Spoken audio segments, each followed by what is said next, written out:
आंदोलनकारी भरे पड़े हैं। बेटी बचाओ बेटी पढ़ाओ तो पूरे तरह से जुमला था। जिस देश में बलात्कारियों के साथ सरकार के लोग खड़े रहेंगे, उस देश में बलात्कार की घटना कैसे रुक सकती है?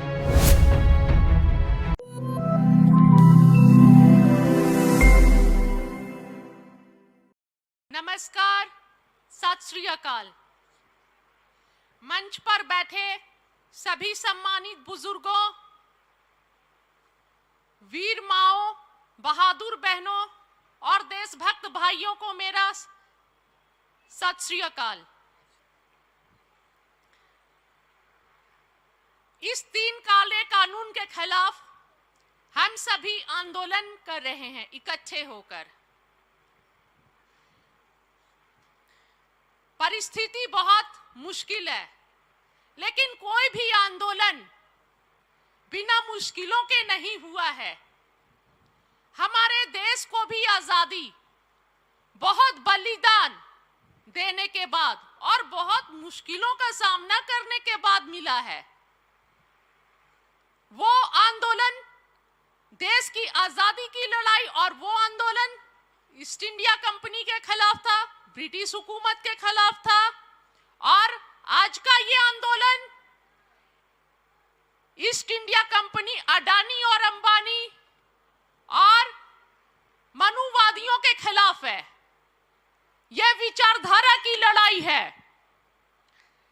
सरकार का काम होता है पूरे देश की जनता के हित में काम करना, देश की जनता के हित के लिए काम करना, देश के लिए काम करना, ना कि कुछ खास मित्रों के हित के लिए काम करना।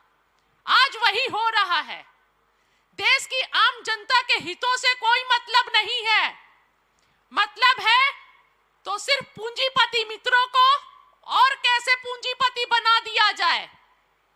इस कोरोना काल में जब पूरा भारत आर्थिक मंदी की मार झेल रहा था, सबकी इकोनॉमिकली जो स्थिति है, जर्जर थी इकोनॉमिक स्थिति, उस टाइम 2 पूंजीपतियों की प्रॉपर्टी दिन दूनी रात चौगुनी बढ़ रही थी। उनके घरों पर कोई सीबीआई, कोई ईडी का छापा नहीं पड़ता है, कोई इनकम टैक्स वाले नहीं जाते हैं। लेकिन इनकम टैक्स वाले कहां जाते हैं? इनकम टैक्स वाले, एनआईए वाले कहां जाते हैं? किससे पूछताछ होती है? जो देश की गरीब जनता के लिए आवाज उठा रहा है, जो आम जनता के लिए खड़ा है, जो किसानों के साथ खड़ा है, जो मजदूरों के साथ खड़ा है, जो हर अत्याचार के विरोध में खड़ा है, उससे सवाल पूछे जाते हैं। उसके घर सीबीआई जाती है, उस पर एनआईए जाती है, एनआईए की जांच होती है। जो आम बहनें हैं, जो सोशल एक्टिविस्ट हैं, जो आवाज उठा रही है आंदोलनकारी बहनों पर केस होता है, उनसे इनकम के हिसाब मांगे जाते हैं। पर अडानी और अंबानी की पत्नियां इतनी महंगी गाड़ी में बैठती हैं, लाखों लाख की चाय पीती हैं एक-एक कप, उनसे कोई हिसाब नहीं है। वो हमारा ही निवाला हमारी थालियों से छीनकर हमारे खून पसीने के से कमाए हुए पैसे को निचोड़ निचोड़ कर अपने घरों को भरते जा रहे हैं, अपने संदूक भरते जा रहे हैं। उनसे कोई हिसाब नहीं है। पर हिसाब किसे देना है? हिसाब जो जनता के साथ खड़ा है, जो आम जनता है, जो हर अत्याचार के विरोध में है, शोषण के विरोध में खड़ा है, उसे हिसाब देना है। बहुत बहुत मेरे पास तारीफ के लिए शब्द नहीं है। इस आंदोलन में जो हमारी वीर माताओं और बहादुर बहनों का योगदान रहा, देश के हर हिस्से से महिलाओं का बहुत बड़ा योगदान रहा, लगातार आंदोलन में आ रही हैं, जुड़ रही हैं। आजादी की भी लड़ाई जो थी बिना महिलाओं के नहीं हुआ।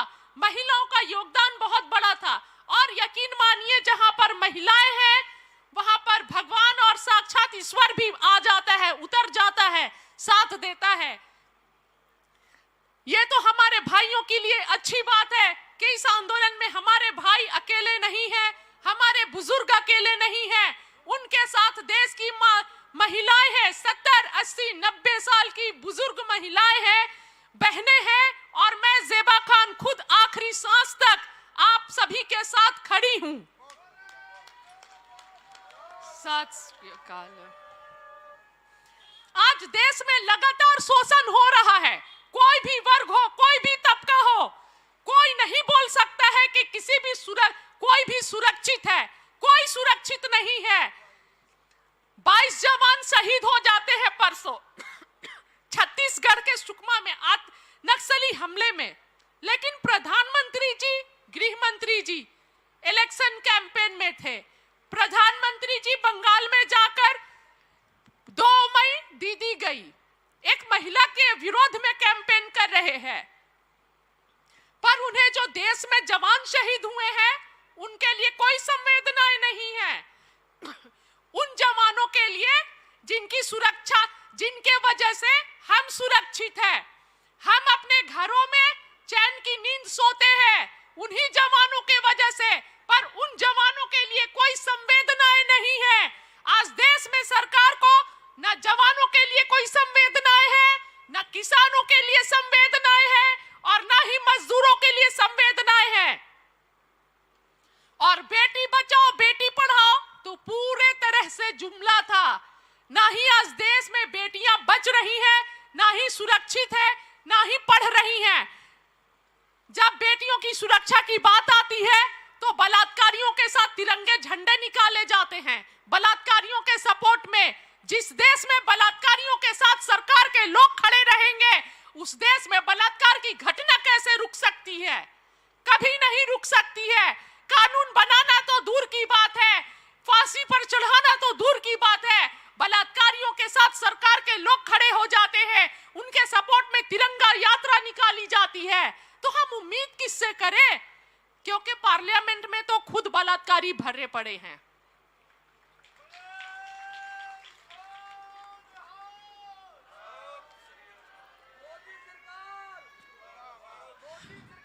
मुर्दाबाद, मुर्दाबाद, जिंदाबाद, सत श्री अकाल। तो जिस देश के पार्लियामेंट में बलात्कारी भरे में है, उस देश में बहू बेटियां सुरक्षित कैसे रहेंगी?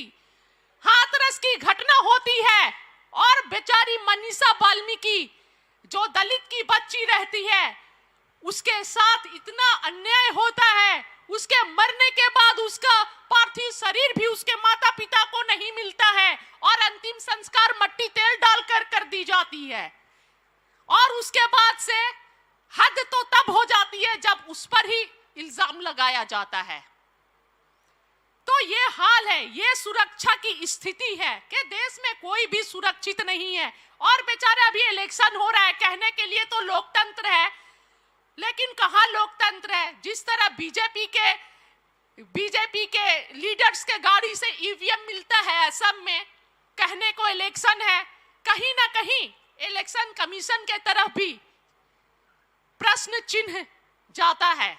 उसके तरफ भी सवाल बनती है कि ईवीएम आखिर बीजेपी के प्रत्याशी के कार में कैसे आई? तो हम क्या उम्मीद करें, क्या समझे कि जब आज किसान इतने शहीद हो गए दिल्ली की सड़कों पर आकर, दिल्ली से बाहर, उनके लिए कोई दर्द नहीं है, और जब इलेक्शन का समय आता है तो इन्हीं किसानों के घरों में जाते हैं, इन्हीं किसानों के घरों में जाकर थालियों में खाने का ढोंग किया जाता है। कोई खेतों में किसानों के साथ धान काटने पहुंच जाते हैं, ढोंग करने, और जब आज किसान अपना अधिकार मांगने दिल्ली की सड़कों पर आए हैं तो उनके लिए कोई सुनवाई नहीं है। और जिस तरह रोहतक में 3 दिन पहले बुजुर्ग किसानों पर लाठियां बजाई गई, लाठियों से पीटा गया, ये हमारे संविधान की धज्जियां उड़ाई जा रही हैं। संविधान खतरे में है। बहुत शर्मनाक स्थिति बन गई है कि हमारे देश में बूढ़े बुजुर्गों को भी मारा जा रहा है। ये वही किसान हैं जो देश में एक तरफ तो जिनके बेटे किसानी भी करते हैं और दूसरे तरफ उनके बेटे जवान बॉर्डरों पर हमारी रक्षा करते हैं। इनकी सामाजिक सुरक्षा नहीं है। तो सोचने का विषय है कि किसकी सुरक्षा सुनिश्चित है, कौन सुरक्षित है? कोई भी सुरक्षित नहीं है। इसलिए मैं सभी देशवासियों से यह अपील करती हूं कि अभी देर नहीं हुआ है, उठ जाइए, इंतजार मत कीजिए कि मेरा नंबर तो नहीं आया है। हम क्यों बोलने जाए किसानों के लिए, हम क्यों बोलने जाए मजदूरों के लिए। अगर आज चुप रहे तो यकीन मानिए कल आपका नंबर जरूर आएगा। जिस तरह सारे सरकारी संस्थानों को निजीकरण किया जा रहा है, जब शिक्षक अधिकार मांगते हैं उन पर लाठियां चलाई जाती हैं, बैंक कर्मी मांगते हैं अपना अधिकार तो उन पर लाठियां बजाई जाती हैं, तो यकीन मानिए एक एक करके सबका नंबर आएगा। और जब आप आज यहां नहीं बोलेंगे तो आप भी अकेले रहेंगे, आपके लिए भी कोई खड़ा नहीं होगा। इसलिए जरूरी है कि आइए इकट्ठे होइए। एकता में बहुत शक्ति है, एकता में अखंडता है, एकता में शक्ति है।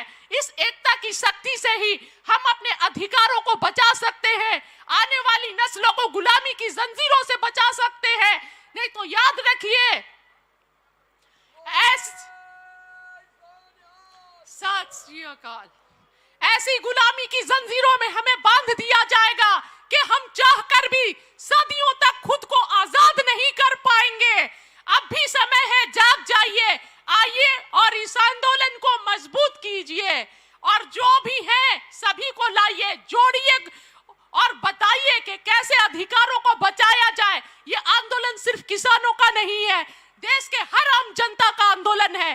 किसान तो फिर भी अपने लिए अनाज उपजा लेंगे, भूखे नहीं मरेंगे, लेकिन जो स्थिति बन रही है देश में, वो स्थिति में आने वाले समय में आम जनता को 3 वक्त का भोजन के भी लाले पड़ जाएंगे, सोचना पड़ जाएगा। जब सारी व्यवस्था पूंजीपतियों अडानी और अंबानी के हाथों में चली जाएगी तो 3 वक्त का भोजन भी प्राप्त नहीं होगा, मुश्किल हो जाएगा।